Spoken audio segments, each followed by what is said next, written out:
고린도전서 13장 사랑장의 맨 마지막 구절, 그런즉 믿음, 소망, 사랑, 이 세 가지는 항상 있을 것인데 그 중에 제일은 사랑이라.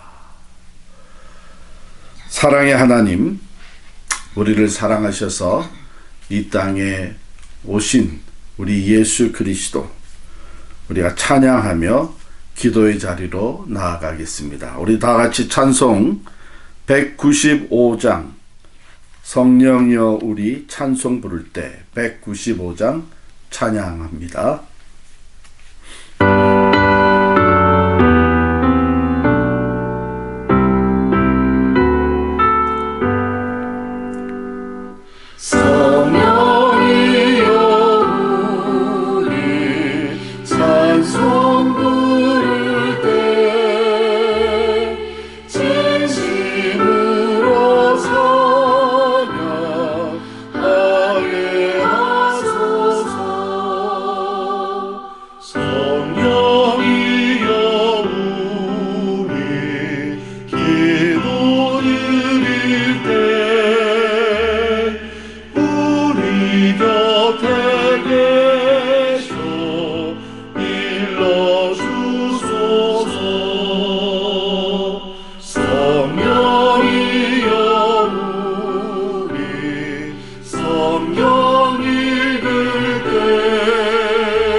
하나님의 말씀 고린도전서 14장 1절로 19절까지 말씀 보겠습니다.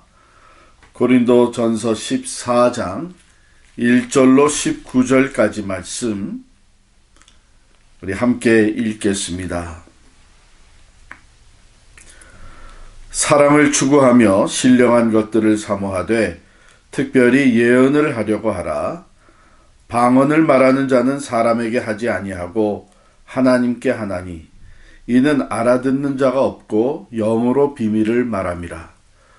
그러나 예언하는 자는 사람에게 말하여 덕을 세우며 권면하며 위로하는 것이요 방언을 말하는 자는 자기의 덕을 세우고 예언하는 자는 교회의 덕을 세우나니 나는 너희가 다 방언 말하기를 원하나 특별히 예언하기를 원하노라. 만일 방언을 말하는 자가 통역하여 교회의 덕을 세우지 아니하면 예언하는 자만 못하니라. 그런즉 형제들아, 내가 너희에게 나아가서 방언으로 말하고 계시나 지식이나 예언이나 가르치는 것으로 말하지 아니하면 너희에게 무엇이 유익하리요? 혹 필이나 검은 거와 같이 생명 없는 것이 소리를 낼 때에 그 음의 분별을 나타내지 아니하면 필이 부는 것인지 검은 것 하는 것인지 어찌 알게 되리요? 만일 나팔이 분명하지 못한 소리를 내면 누가 전투를 준비하리요? 이와 같이 너희도 혀로서 알아듣기 쉬운 말을 하지 아니하면 그 말하는 것을 어찌 알리요? 이는 허공에다 말하는 것이라. 이같이 세상에 소리의 종류가 많으나 뜻없는 소리는 없나니 그러므로 내가 그 소리의 뜻을 알지 못하면 내가 말하는 자에게 외국인이 되고 말하는 자도 내게 외국인이 되리니 그러므로 너희도 영적인 것을 사모하는 자인즉 교회의 덕을 세우기 위하여 그것이 풍성하기를 구하라. 그러므로 방언을 말하는 자는 통역하기를 기도할지니 내가 만일 방언으로 기도하면 나의 영이 기도하거니와 나의 마음은 열매를 맺지 못하리라. 그러면 어떻게 할까? 내가 영으로 기도하고 또 마음으로 기도하며 내가 영으로 찬송하고 또 마음으로 찬송하리라. 그렇지 아니하면 네가 영으로 축복할 때에 알지 못하는 처지에 있는 자가 네가 무슨 말을 하는지 알지 못하고 네 감사에 어찌 아멘 하리요. 너는 감사를 잘하였으나 그러나 다른 사람은 덕 세움을 받지 못하리라. 내가 너희 모든 사람보다 방언을 더 말함으로 하나님께 감사하노라. 그러나 교회에서 네가 남을 가르치기 위하여 깨달은 마음으로 5마디 말을 하는 것이 1만 마디 방언으로 말하는 것보다 나으니라. 아멘. 같이 기도하겠습니다. 하나님, 이 새벽에 저희들이 하나님의 음성을 듣기를 원합니다. 주신 말씀을 통해 우리에게 진리를 깨닫되 하나님의 뜻을 바로 알아서 하나님이 기뻐하시는 그 뜻을 따라 교회를 섬기며 예배를 드리며 우리의 삶을 영적으로 건강하게 살아가게 하여 주옵소서. 예수님의 이름으로 기도하옵나이다. 아멘.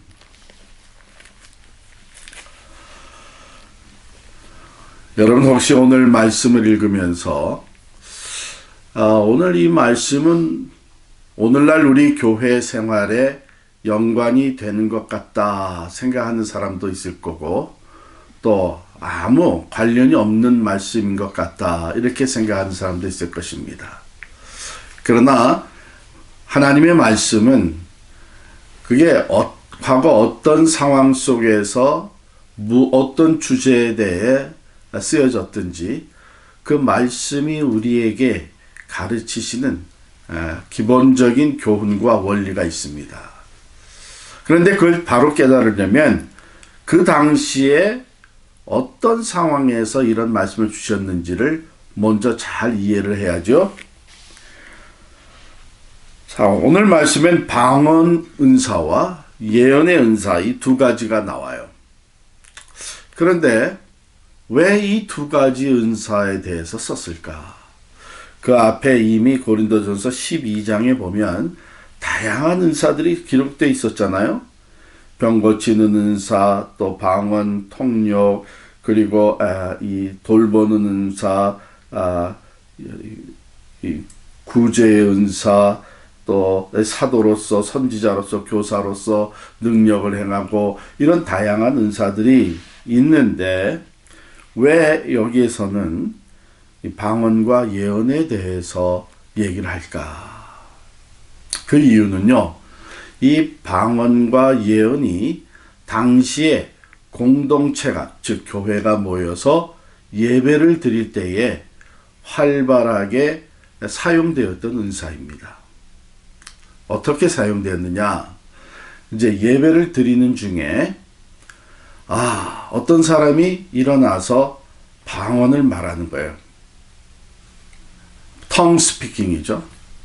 또 그 사람이 앉으면 또 예배를 드리다 어떤 사람이 일어나서 예언적인, 즉 대언의 말씀을 합니다. 여기에 예언이라고 하는 것은 앞으로 될 일에 대해서만 얘기하는 것이 아니고 정확하게 얘기하면 이 예언의 은사는 대언의 은사입니다. 대언, 즉 하나님의 말씀, 주의 말씀이 내게 임해서 그 말씀을 내가 대언하는 것, 그것이 이제 예언의 은사입니다. 그러니까 이 두 가지 은사는 공동체 예배 속에서 활용이 되었던 거예요. 그래서 성령의 은사, 영적인 것을 사모하는 사람들이 예배 도중에 하나님의 감동으로 일어나서 어떤 사람은 방언을 얘기하고 방언으로 말하고 앉고 어떤 사람은 예언을 말하고 앉습니다. 그런데 사람들이 그때에 이 두 가지 은사를 참 사모했어요. 그래서 여기에 신령한 것들을 사모하되 14장 1절에 있습니다. 사랑을 추구하며 신령한 것들을 사모하되 특별히 예언을 하려고 하라. 왜 그렇게 얘기했을까? 방언은 알아듣지 못하는 말입니다. 그래서 tongue speaking이라고 그러죠. 그러나 예언은 알아듣는, 그 사람들이 다 알아듣는 언어로 얘기를 하는 거예요. 다 알아듣는 영어로 얘기를 하는데 어떤 때는 과거에 주님이 가르치셨던 말을 대언하게 합니다. 그게 왜 필요했을까요? 그 당시엔 이 신약 성경이 없었어요. 구약 성경만 있었습니다. 그러니까 구전으로 내려오던 말들, 그 중에 주님이 하셨던 말씀 또는 현재 주님이 우리에게 주시는 말씀, 그것이 때로는 우리의 죄를 깨닫게 하는 말씀이 될 수도 있고 특별한 교훈이 될 수도 있습니다. 그리고 앞으로 되어질 말씀, 지금 우리 성경에는 그 말씀들이 다 기록이 되어 있죠. 과거 주님께서 가르치셨던 말씀과 또 앞으로 될 말씀, 예언적인 일어날 일에 대한 말씀이 다 기록이 되어 있죠. 그러나 그 당시에 신약 성경이 이렇게 주어져 있지 않던 때입니다. 그래서 이 예언의 은사가 그때 활용이 됐었던 거예요. 사도 바울은 이 두 가지가 다 영적인 은사로서 공동체 예배 때에 쓰여졌는데 어떤 문제들이 생겼나 하면 사람들이 방언의 은사를 굉장히 우월하게 생각하기 시작한 겁니다. 왜? 두 가지 이유예요. 이 방언의 은사는 그냥 일어나는 것이 아니고 어떤 황홀한 체험 속에서 일어나요. 그리고 막 일어나서 얘기를 했는데 아무도 알아듣지 못하는 방언입니다. 그러니까 남이 알아듣지 못한 것을 나는 황홀한 체험 속에서 이 말을 방언을 했다고 하는 것이 사람들에게 이상한 프라이드를 주기 시작을 했어요. 우월감을 갖게 해주기 시작을 했습니다. 그래서 꽤 많은 사람들이 다 나도 방언을 했으면 좋겠다, 방언을 했으면 좋겠다 하면서 예배가 굉장히 혼잡해졌습니다. 그럴 수밖에 없잖아요. 알아듣지 못하는 말로 일어나서 이 사람도 얘기하고 저 사람도 얘기하고 하니까 이게 예배가 막 혼잡해진 거예요. 그래서 바울이 오늘 이 3절에 보면 이렇게 얘기를 합니다. 2절에 보면 방언을 말하는 자는 사람에게 하지 아니하고 하나님께 하나니 이는 알아듣는 자가 없고 영으로 비밀을 말함이라. 그러나 예언은 3절에 보면 사람에게 말하여 덕을 세우며 권면하며 위로하는 것이요 방언을 말하는 자는 자기의 덕을 세우고 예언하는 자는 교회의 덕을 세우나니. 여기 방언을 말하는 자는 자기의 덕을 세운다는 얘기는 뭔가 하면 이 황홀한 체험 속에서 자기 자신이 뭔가를 체험을 하고 그것으로 굉장히 자기 자신이 우월해지는 거예요. 그러나 예언하는 자는 공동체에게 주시는 말씀을 모두가 다 알아들 수 있는 언어로 얘기를 해주니까 그것은 교회의 덕을 세우는 것이다. 그러므로 나는 너희가 이 방언하는 것보다는 예언하는 것을 더 원한다. 이렇게 가르쳐 주시는 것입니다.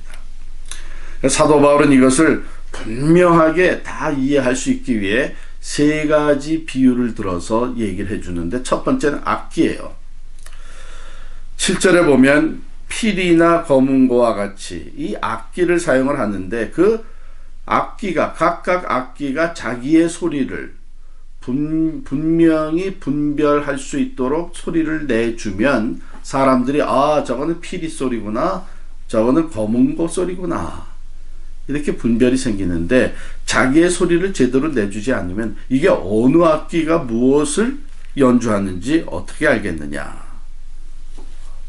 혼잡해지는 거죠. 두 번째는 이 나팔에다가 비유를 했습니다. 8절에 만일 나팔이 분명하지 못한 소리를 내면 누가 전투를 하리요. 이제 전쟁에 나가서 싸움이 시작된다는 나팔 소리를 불어대야 되는데 그 나팔 소리가 분명치 아니하게 되면 이게 싸우러 나가자는 건지 아직 나가지 말자는 건지 어떤 신호가 오는지를 알 수가 없다는 겁니다.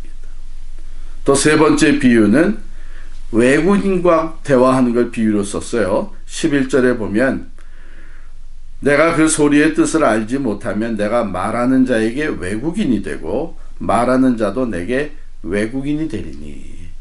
우리가 영어를 배우면서 활용해 보니까 잘 알죠. 또 선교지에 다녀오면 잘 알죠. 이게 서로 알지를 못하는, 이해를 못하는 언어를 쓰면 이게 서로 외국인이 되는 거예요. 이와 같이 공동체 가운데서 방언을 말하는 것은 교회의 덕을 세우는 것이 못 된다. 그런데 여기 한 가지 또 14절에 보면 방언으로 기도하는 걸 얘기를 합니다. 방언으로 기도하면 나의 영이 기도하거니와. 그래서 개인의 영적인 체험이 되는 거예요. 그러나 나의 마음은 열매를 맺지 못한다. 그 말은 뭐냐면 이 방언으로 기도하는 건 나 자신도 그게 무슨 뜻인지를 모르고 그냥 신비한 체험, 그 영적인 그 방언을 기도해 보면 마음이 기쁘고 기도가 깊이 들어가는 것이 느껴지고 하나님과의 그 깊은 교제 속에 내가 있다고 하는 것을 느끼면서 영적으로 굉장히 풍요로워지는 건 사실입니다. 그러나 나도 지금 내가 하는 말이 무슨 뜻인지 알지를 못하는 거예요. 그래서 방언을 하게 되면 통역의 은사를 또 사모하라. 그게 사실은 이 초대교회에서 이 사도 바울의 가르침을 따라서 어떤 일들이 생겨났냐면 방언을 하는 자는 반드시 통역하는 자와 함께 해라 그랬어요. 통역이 없다르지 않으면 방언하는 것을 멈추게 했습니다. 그래야 질서가 잡히는 거예요. 예배가 덕스러운 예배가 되는 것입니다. 자, 그러면서 바울은 15절에 이런 말을 해요. 내가 영으로 기도하고 또 마음으로 기도하며 내가 영으로 찬송하고 또 마음으로 찬송하리라. 영으로 또 마음으로는 것입니다. 이 영적으로 찬송을 하면서 또한 마음으로 하는 것은 내가 이해하는 것으로 내가 지금 찬양하는데 이게 어떤 찬양을 하나님 앞에 돌린다. 이해하는 거죠. 그래서 예배할 때에 신령과 진리로 한다 하는 것은 바로 영적으로 하면서 동시에 하나님의 진리를 따라서 분명히 이해되는 그것을 얘기하는 것입니다. 그렇지 않게 되면 내가 영적으로 방언을 하면서 막 축복을 하고 감사를 했는데 거기에 대해서 사람들이 어떻게 이해를 하면서 아멘이라고 화답을 할 수 있겠느냐. 이런 말씀을 하신 거죠. 바울은 이러한 교훈을 담대하게 줄 수 있는 사람이었어요. 왜냐하면 18절에 보면 내가 너희 모든 사람보다 방언을 더 말함으로 하나님께 감사하노라. 누구보다도 방언을 많이 하는 그런 은사를 받았던 사람이죠. 그러나 교회에서 네가 남을 가르치기 위하여 깨달은 마음으로 5마디 말을 하는 것이 일만 마디 방언으로 말하는 것보다 나으니라. 자, 그래서 너희가 방언의 은사보다는 예언의 은사를 더 사모하라 이렇게 가르쳤어요. 그러면 그것이 오늘 우리에게 무슨 도움이 되는가? 여러분이가 모여서 함께 예배를 드릴 때에 세 가지를 기억을 해야 되는 것이죠. 하나는 절대로 예배에 selfish한 마음으로 참여해서는 안 된다는 겁니다. 어쨌든 이건 나한테 도움이 되는 것이다. 이거는 나한테 내가 체험한 것이다 해가지고 방언을 말하는 것과 같이 자기 혼자 그것을 내세우고 내가 원하는 대로 내가 감동이 온 대로 마구 소리를 내고 그런 것은 전체 질서를 깨뜨리는 것입니다. 바로 그 초대교회 때의 고린도 교회에서 우후죽순 그저 질서 없이 알아듣지 못하는 말로 방언하는 거나 마찬가지라는 것이죠. 그래서 이 예배는 절대로 나 중심적이 돼서는 안 된다. 공동체 덕을 세워야 된다. 그리고 두 번째, 우리가 드리는 예배는 영적인 어떤 신비한 체험으로만 드리는 예배가 돼서는 안 되고, 영적으로 하면서 동시에 마음으로, 즉 이해가 되는, 그 뜻을 아는, 그래서 영으로 또 마음으로 드릴 수 있어야 된다. 사람들이 이해가 되지 아니하고 사람들이 분별하지 못하는 그런 것들은 질서를 깨뜨리게 되기 때문입니다. 세 번째, 이 말씀을 통해서 주는 것은 제일 앞에 나온 대로 사랑을 추구하며 신령한 것들을 사모하라 그랬어요. 즉 주신 은사들을 사용을 할 때에 그 교회 내에서 또 예배 가운데 주신 은사들이 찬양이나 또는 기도나 설교나 이 모든 은사들이 사용될 때는 사랑이라고 하는 테두리 안에서 사용을 해라.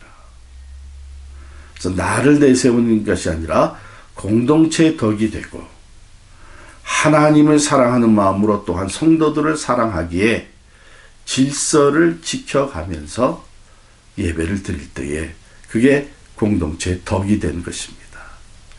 참 이 귀한 말씀, 단지 방언과 예언을 얘기한 말씀뿐만이 아니라 오늘 우리들의 예배에도 주시는 귀한 교훈입니다. 늘 생각을 하고 우리가 예배에 참여하며 특별히 예배 때에 내가 어떤 순서를 맡든지 그게 나를 나타내려고 하는 것이 돼서는 절대로 안 되고 공동체의 덕을 세우고 하나님께 영광이 되는 질서 있는 예배자가 될 수 있기를 바랍니다. 기도하겠습니다.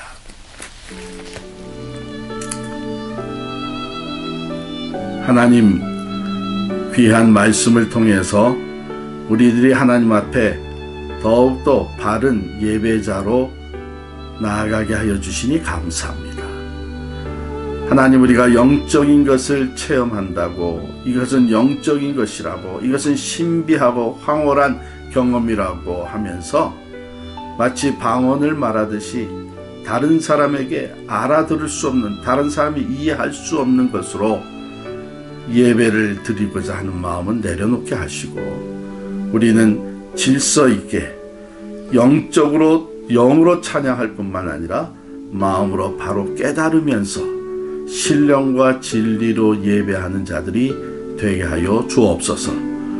내가 어떤 순서를 맡든지 공동체의 덕을 위해서 준비하며 하나님 앞에 나아가게 하여 주시고 궁극적으로 오직 하나님이 영광을 받으시는 예배자가 되게 하여 주옵소서. 우리에게 주어진 은사들이 그 어떤 은사들인지 하나님 개인적인 유익을 위해서 주신 것이 아니라 그리스도의 몸된 교회를 세워나가기 위해 주신 은사인 줄을 깨달아서 모든 은사들이 교회를 덕스럽게 세워나가며 하나님께 영광이 되고 다른 사람에게 유익을 주는 은사들로 사용되게 하여 주옵소서.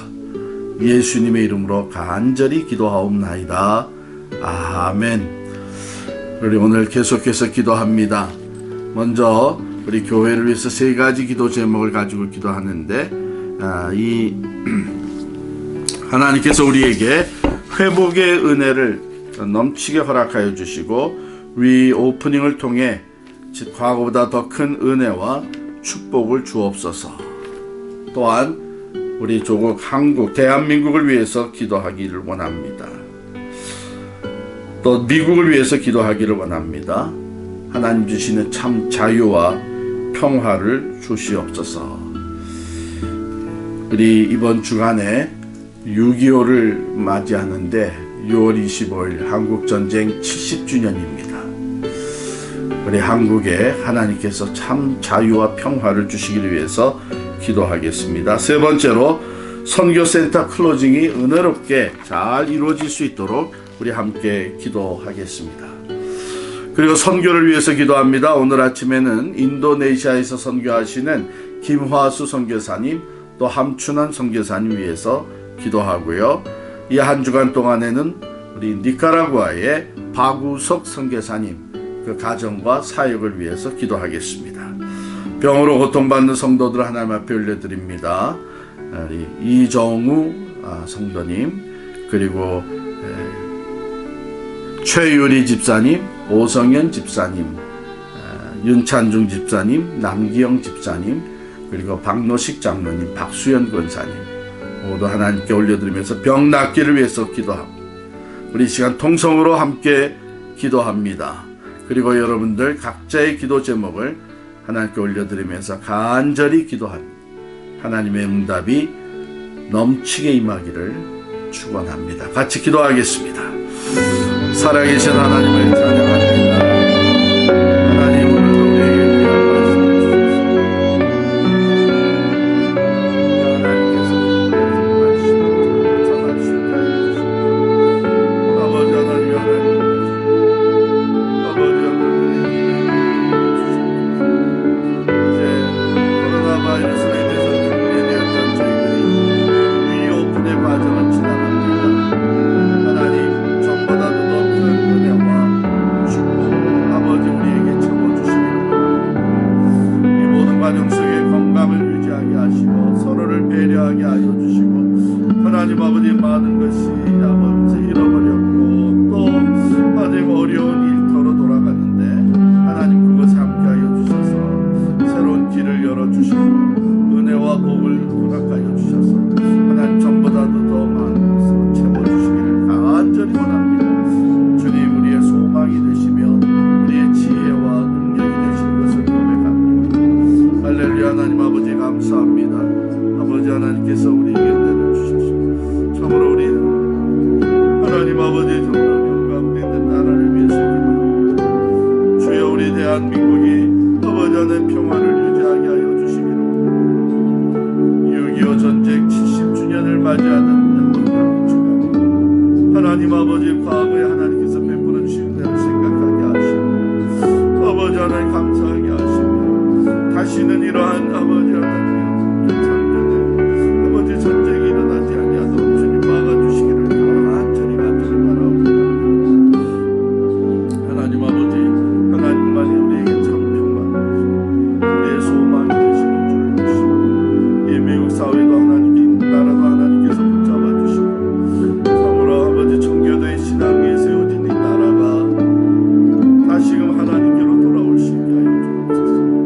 하나님을 두려워할 줄 아는 지도자들을 되게 하시고 이 땅에 세워주신 교회들이 하나님의 말씀을 진리의 말씀 그대로 선포할 수 있게 하시고 영적 대각성이 다시 한번 일어나게 하여 주셔서 하나님, 우리들이 인본주의가 아니라 하나님 중심으로 돌아서게 하여 주시고 하나님의 말씀을 그대로 아버지 하나님 이런 믿음으로 의지하고 순종할 수 있도록 도와주시옵소서. 하나님, 우리들의 기도를 들어 응답하여 주셔서 우리에게 허락하신 선교센터 클로징이 은혜롭게 이루어지게 하여 주시기를 원합니다. 하나님이 기뻐하시는 선교적 교회로 차게 발돋움하게 하여 주시고 하나님이 우리에게 허락하신 아버지 하나님 선교적인 삶을 살아가시고 우리의 선교적인 선교답게 하여 주시기를 간절히 원합니다.